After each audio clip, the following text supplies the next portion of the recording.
Donc bonjour, pour cette vidéo, on va essayer de réaliser ici la bielle. Donc comme d'habitude, je vais faire une petite analyse du, du dessin. On s'aperçoit que l'on a sur la pièce ici de la dépouille qui est de part et d'autre de ce plan. Le dessin est symétrique par rapport à ce plan. D'accord. Donc on va ne dessiner qu'une partie de la pièce. Et si on regarde en vue de dessus, on a également une symétrie par rapport à ce plan. Donc je ne vais dessiner en réalité qu'un quart de la pièce. Donc vous allez voir qu'en dessinant un quart de la pièce, en mettant ensuite les habillages, les dépouilles, les rayons, etc., j'ai quelque chose qui sera relativement facile à, à concevoir. Donc comment je vais concevoir ceci? Je vais concevoir ceci comme étant des parties cylindriques, ici. Une première partie cylindrique, une deuxième partie cylindrique qui va être ici.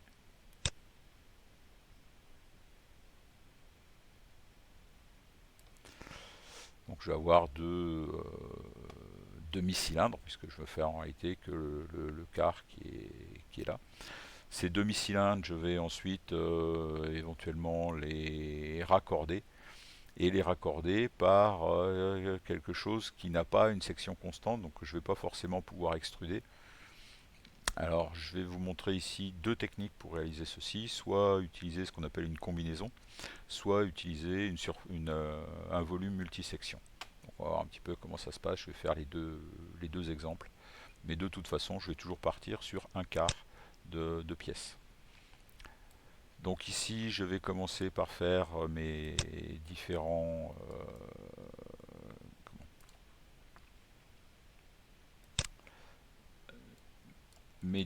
esquisses. Donc la première esquisse, ça va être le diamètre de 25, je vais en faire un quart.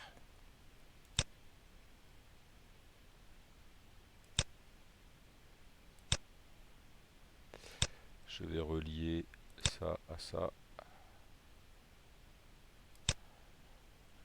Et je vais coter en disant que ici j'ai mon diamètre de 25. Alors je peux dire que j'ai le diamètre de 25, je peux coter ici le diamètre, bon peu importe, ça change rien. Voilà, donc là j'ai mon premier élément, je vais faire mon extrusion, donc j'ai globalement la moitié de 7, donc 3,5 plus un rayon de 3, je dois avoir une extrusion, allez 6,5, ça doit pouvoir passer. Donc voilà ici ma première partie de pièce. Deuxième partie de pièce, je vais faire une esquisse toujours, cette fois-ci l'esquisse elle va être par ici, donc toujours le même principe.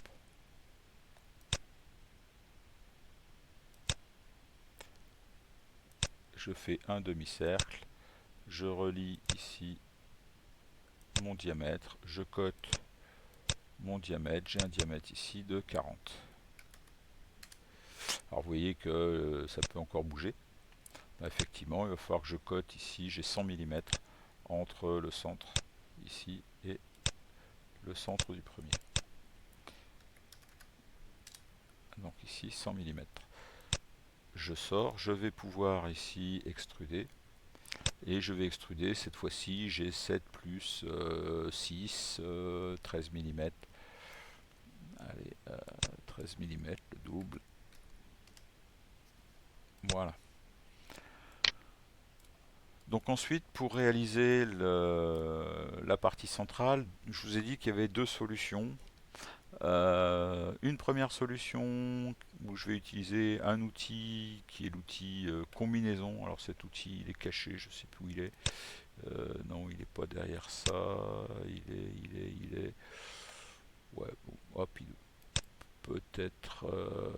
Voilà, ici. Combinaison, il est ici.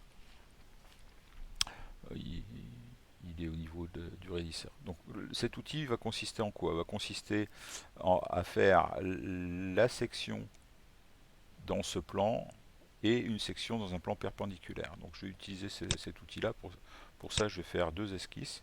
Je vais faire une esquisse qui va être dans le plan de base, qui est cette esquisse-là. Donc quelque chose qui va être comme ceci.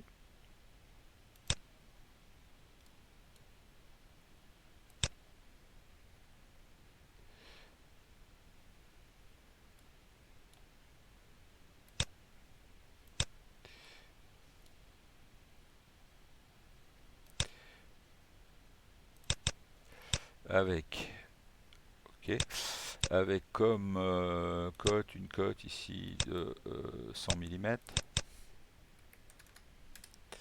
On a ici,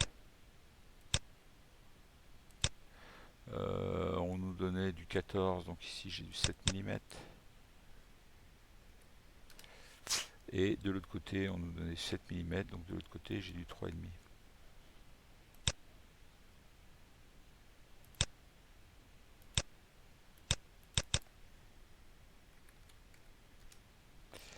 Voilà la première esquisse. La deuxième esquisse que je vais faire dans ce plan-là, dans un plan perpendiculaire, hop, je reviens ici, pardon. Je désélectionne mon esquisse, je sélectionne le nouveau plan d'esquisse qui est ce plan-là. Et ici, j'ai quelque chose qui est comme ceci.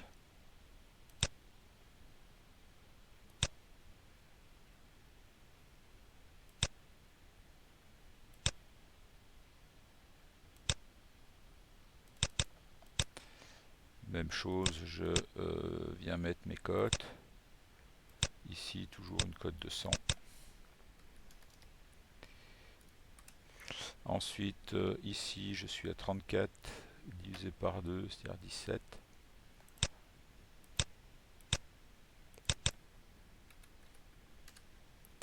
Et ici, je vais être à 17 divisé par 2.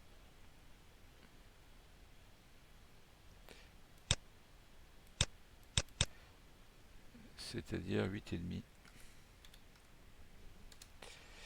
Voilà. Je vais sortir. Et donc maintenant, en utilisant l'outil esquisse, je vais pouvoir faire la combinaison, l'outil combinaison, pardon.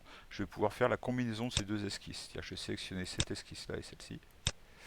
Et voilà ce qui va être généré. En réalité, le parallélépipède, ok, qui va bien. D'accord. Donc voilà la première technique que je peux utiliser. Donc ici, je vais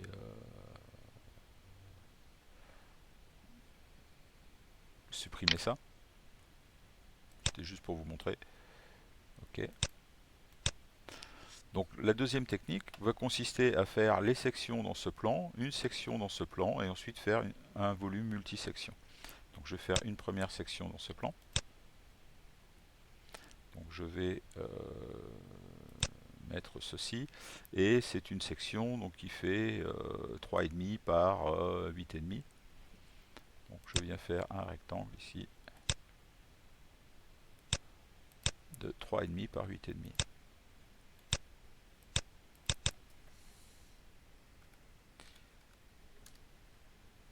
Donc la moitié de 17 et ici la moitié de 7.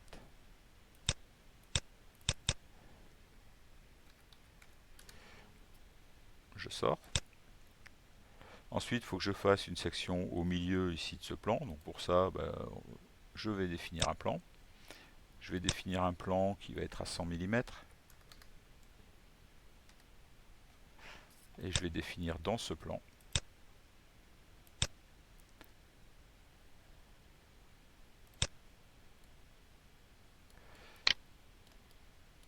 une section. Donc je vais définir une section rectangulaire qui part d'ici, qui arrive ici,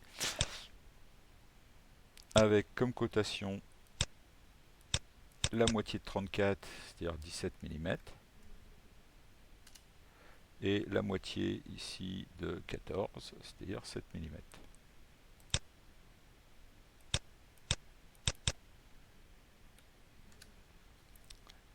Et donc maintenant je vais pouvoir sortir. Donc si vous regardez maintenant, vous avez deux sections, celle-ci et celle-ci. Et donc je vais pouvoir créer ici une surface, une multisection solide. Donc je vais pouvoir sélectionner mes deux sections, celle-ci et celle-ci. Et OK. Vous voyez que j'ai exactement la même chose que tout à l'heure. Deux solutions pour arriver à ceci. Donc ensuite, je vais venir mettre de la dépouille. Donc une fonction ici qui va être ma fonction dépouille. Je vais venir dépouiller avec un angle de 5 degrés, c'est bon. Les faces à dépouiller, je vais dépouiller cette face-là, je vais dépouiller celle-ci et je vais dépouiller celle-ci. La face à garder, ça va être cette face-là. D'accord, la dépouille, elle va se faire dans l'autre sens. Et OK. Donc si vous regardez maintenant, j'ai bien ici un angle. Hein, la pièce se resserre dans cette direction-là. Donc ensuite, j'ai des rayons à mettre. J'ai un rayon de 4 mm à mettre sur la partie centrale. Donc je vais avoir un rayon d'arête ici de 4 mm.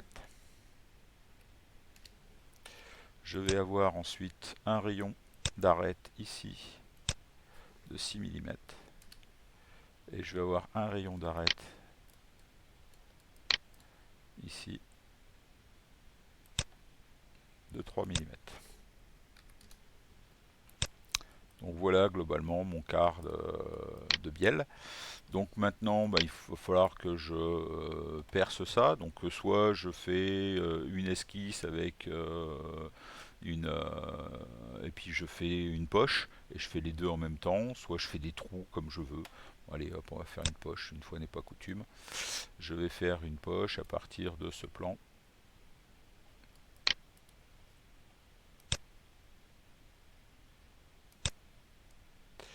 Donc je vais mettre ici, je ne vais pas m'embêter, je vais mettre directement centré là-dessus. C'est un rond de diamètre 12.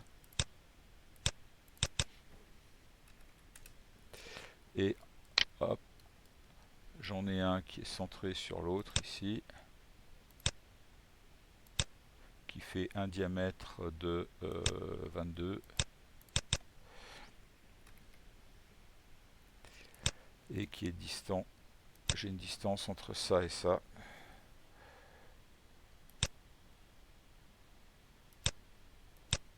De 100 mm. Voilà, donc ça maintenant je vais pouvoir sortir. Et je vais pouvoir ici faire une poche. Donc vous voyez que pour l'instant il a tendance à faire la poche vers le bas, donc je vais changer la direction. Donc soit j'inverse la direction ici, soit je clique sur la ligne, la petite flèche, et je vois que ici je monte jusqu'en haut. Si je veux être sûr, je fais voilà, je fais dépasser. OK. Bon bah ça y est, ma pièce est terminée, je n'ai plus qu'à symétriser. Je vais faire une symétrie par rapport à ce plan. OK. Et je vais faire une symétrie par rapport à ce plan.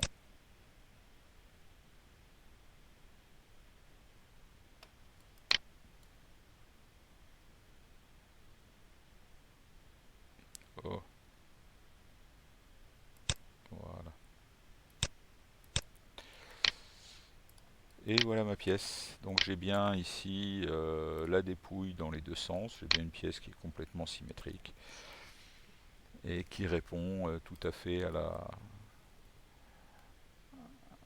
la spécification qui était demandée sur le dessin de définition qui m'était fourni. Donc voilà pour ce dernier exemple.